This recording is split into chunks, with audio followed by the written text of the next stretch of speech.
Welcome, everyone, to the Week 6 edition of the Weekend Warriors Fantasy Football Podcast. Some of you hope that you will continue to keep rolling, as the song suggests, and some of you are still trying to find your rhythm here as we head into Week 6. But, hey, I'm going to jump right into the matchups, but first I want to let you guys know how the Turnersville Sportsbook is doing.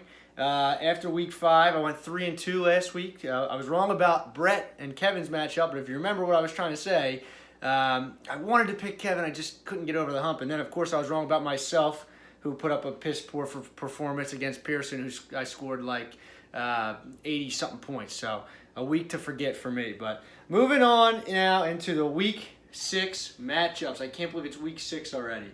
The first matchup that I have on deck is No Doubting Thomas versus D's Nuts. No Doubting Thomas, I thought my dad had a great team to start the season. You know, now with, Rodgers was banged up and Zeke's been good, but not really himself. Now he lost Jay Ajayi. He's got Michael Thomas on bye week this week. There's characters in his lineup like Robbie Anderson, Geronimo Allison, Tyler Lockett, Isaiah Crowell, who I guess is good now. He scored 200 yards and scored a ton of points last week. But, not a lot of guys and still a lot of confidence in you in that lineup. Jump over to D's Nuts. Great receivers. He added Antonio Brown. He had a big week last week, and that was part of the reason why Kevin won. Still got Adam Thielen. Josh Gordon caught a touchdown. His running backs are a little suspect after trading away Hunt and Cook, but they're starting to get healthy. Picked up Baker Mayfield, which is interesting with Drew Brees on bye. But, he's up and coming. Look, these teams both don't give me a lot of hope this week in particular with some of the bye week issues, but I just read you Dean's starting wide receiver core. He also has Wendell Smallwood in his lineup this week, so I got to go with these nuts to move to 4-2, and that would keep No Doubting Thomas down at the bottom with one win just ahead of Otley. So moving on to the next matchup. Speaking of my main man Otley, eating W's versus Weapon X-Men. So last week I said it was the week to play Brett. I was right. I should have gone on my gut. Kevin was able to overcome some of Brett's players and win the game on a Monday Night Football performance by Drew Brees. This week is another week to play Brett. His only running back that he has on his lineup that's worth a darn is Kamara. He's on bye. Right now, his running backs in his lineup are Chris Carson and Latavius Murray. Patrick Mahomes and Tyreek Hill are at New England, though, so that's not that great of a matchup. It's a great matchup for those guys. It's not good if you're going against them. But some other casted characters he's got in his lineup, Dede Westbrook right now, and David Njoku, who, got high hopes for the guy, but he still hasn't done anything. It's just the week Julio Jones finally scores a touchdown for Brett. Jumping over to Otley, in that same matchup with Kansas City, New England, he's got Tom Brady, Kareem Hunt, and Rob Gronkowski. You want players in that game. You want players in that New England-Kansas City game. So Corey Clement's in Otley's lineup, who might be the lead back now. It's between him and Smallwood with Jai out. So I'm going with a shocker special upset. Weapon X-Men is going to get his first win of the season here against Eating W's. Knock Brett down a peg with usually not having a running back 2. This week he has no running back 1 or running back 2. So I'm going to take the X-Men in this week to overcome Brett. Moving on to the next matchup, we have Todd, who fan favorite, Todd.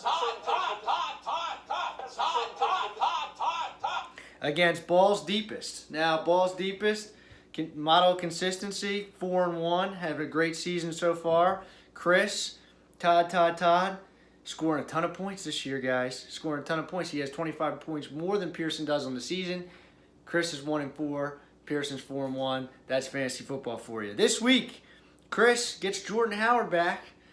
He's still got Todd Gurley. He's good, just in. Matt Ryan and Deshaun Watson. He's going to struggle on who he's going to play every week, but right now he's got Matt Ryan in his lineup. Stephon Diggs, Juju Smith-Schuster.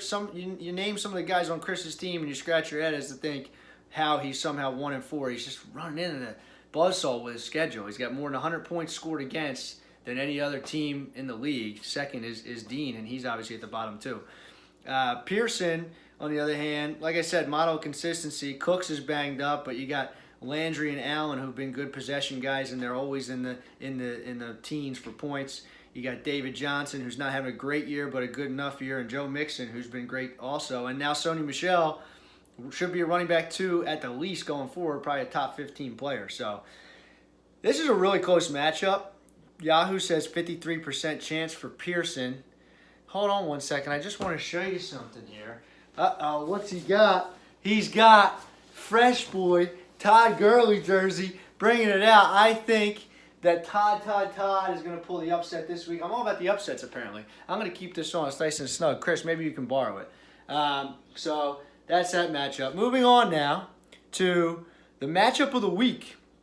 Let me just see what I have here for the matchup of the week. I might have something special. Let's get ready to rumble! We're getting there, guys. I kind of got a soundboard going now, so we're like kind of legit. But, so anyway, yes, that is the matchup of the week. You got 4-1 Wrecking Crew, who just continues to put up points. You got the number 1 point scorer in the league, Rolls Royce, and my brother Jake, who just, I got to tell you, now where we stand today, I think Jake has the best team. He got Alshon Jeffrey back. He's got Mark Ingram back. His 2 running backs are going to be Barkley and Ingram going forward. He also still has Royce Freeman and Carlos Hyde. His receivers are Robert Woods, who is like the next coming. You know, that Rams team is just so good. Mike Evans, DeAndre Hopkins. He's got Alshon Jeffrey. Still got Kirk Cousins and Ben Roethlisberger. I mean, just really, really, really solid squad that he's got going on there. Terry, on the other hand, Odell Beckham found his swagger last week. Cooper Kupp, yeah, he's got a little bit of a concussion. But he's still got Jared Goff, Sterling Shepard, a little weak there. But, hey, James White and TJ Yeldon, who thought that they would be top 15 backs at this point in the season, and they are. So, you know, Wrecking Crew's got a good team. Look, I just said Rolls Royce is the number 1 point scorer. I think he has the best team. I think this is going to be a really key matchup. I think that both these teams will be 4-2 after this week. So that's what I think about that. Now, going to my matchup versus Zach. It's going to be a tough one, man. Yahoo says 59% chance for Zach. However, right now I have my kicker in on bye. So I'm going to get a couple points for my kicker, closer to 50-50. You know, Jameis Winston I'm turning to here this week with Stafford on bye. Jameis, not good. I think he stinks personally, but he's playing against Atlanta, who has a very leaky secondary and just a terrible defense altogether. Look, with Galladay on bye, my receivers are suspect. Got Amari Cooper, Doug Baldwin, and Sammy Watkins. Not as bad as Dean's, but they're all about wide receiver 3s, honestly. And, you know, that's the sacrifice you have, I guess, if you have Melvin Gordon and McCaffrey at your running back. So, flipping the script to Zach Connor. I mean, he's been boom or bust, but good matchup. He's going to continue to get the carries. He's got Andy Dalton and A.J. Green against Pittsburgh, which is a great matchup, unless he decides to play Wentz tomorrow night. Wentz, you know, who knows? You know, he's been rolling with Dalton, so it'll probably keep him in. Devontae Adams, he's like the last man standing in Green Bay. Look, honestly, Zach has really good matchups. I'm going to have to hope that Melvin Gordon against Cleveland and McCaffrey, who had kind of a down week last week. I think he caught like 1 ball or 2 balls. He did score, but he had a ton of carries for a little bit amount of yards. So, hey, look, I got to pull an upset. I've been doing it all year. I got my Chicago defense back. I put in like a sack of money for him, but I was able to get him. And I just think that I'm going to have a chance to beat him here. So I'm taking Darnold's 6-pack to win that matchup. Look, I promised you guys that I would have guest stars on this show. And you're probably like, he's got nobody with him. I got a guest star right here with me on the screen, Brian Michael Pearson. Look at him, guys. He looks very nice. How you doing, Brian? What's up, guys? So listen, I'm gonna ask Mike some questions. Listen, he's 4-1. He's a model of consistency. I've been talking about his team very highly. Pearson, how do you feel about your team, where you stand 4-1, and your kind of outlook on the rest of the season? Yeah, so, I mean, so far, so good. I think none of my players have really, went nuts yet, but everyone seems to put up double-digit points every week. I think I'm pretty deep. I just need, a couple players to, break out so I have that high-scoring week. It hasn't happened yet, but I foresee it happening in the future. Yeah. Never know with fantasy, so just got to hope your guys stay healthy and, keep chugging along. I like it. So Pearson's staying humble, very nice, very respectable. Now Chris, your opponent, the opposite of humble. He's very angry that he's 1-4 and he has a very high point total. Like I said, he got 25 points more than you do. 250 more points scored again. So what do you say to the haters that say you've had a soft schedule so far? Oh, I mean, that's fantasy. I mean, that's the beauty of it is you never know who you're going to play each week. You know, I always say that you got to play defense in fantasy, and I don't know what Chris is doing these Sundays. I don't know if he's going to pumpkin patches or deep part. I can speak for myself. I sit behind on a couch every Sunday, and I'm root my team on, and putting the goodwill into him. But Chris, I don't know what he's doing on Sundays. I think that's affecting the fantasy gods don't like that. Yeah, I hear you. Too many Tupperware parties. So all right. We talked about Chris. I talked about your matchup. I picked you to lose. That was a surprise to you. I didn't tell you beforehand I was going to pick you to lose. You know you got probably a pretty tough matchup looking at it. What do you think? Do you not like about the matchup? What do you think that you do like about the matchup this week versus Chris?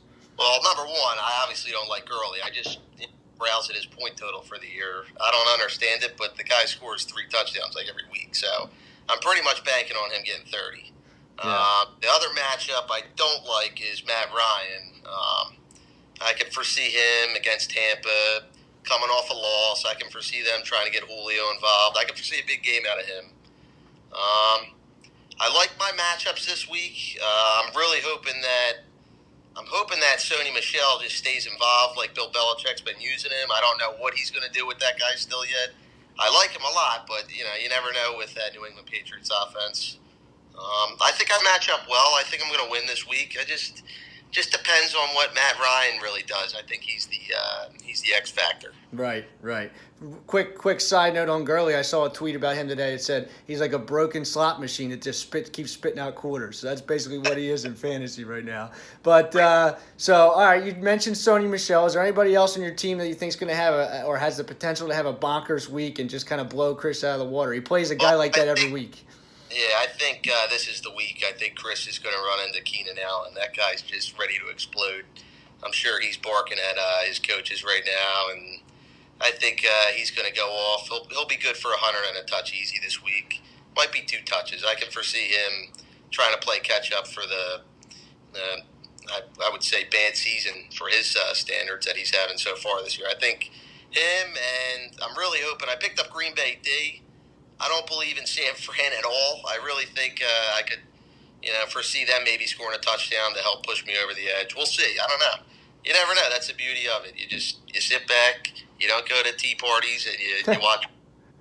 I like it. I got Todd Gurley and Keenan Allen in another league together that I desperately need to win. So hopefully your predictions are right. So listen, before I let you go, I'm going to give you the floor for a minute here. Just a second. You got any words for Chris, your matchup? I know you think he'll be at a pumpkin batch, but just in case he's watching, what do you think you got for him?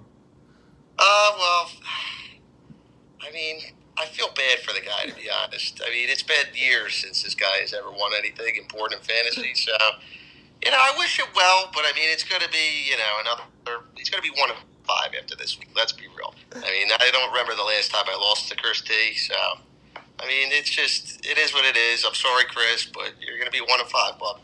All right. Hey, guys, gotta love it. Pearson threw a little stab there at Chris at the end after his humbleness. So, listen, Week 6 predictions are over. We'll see how we do. Happy fantasy. Kamish out.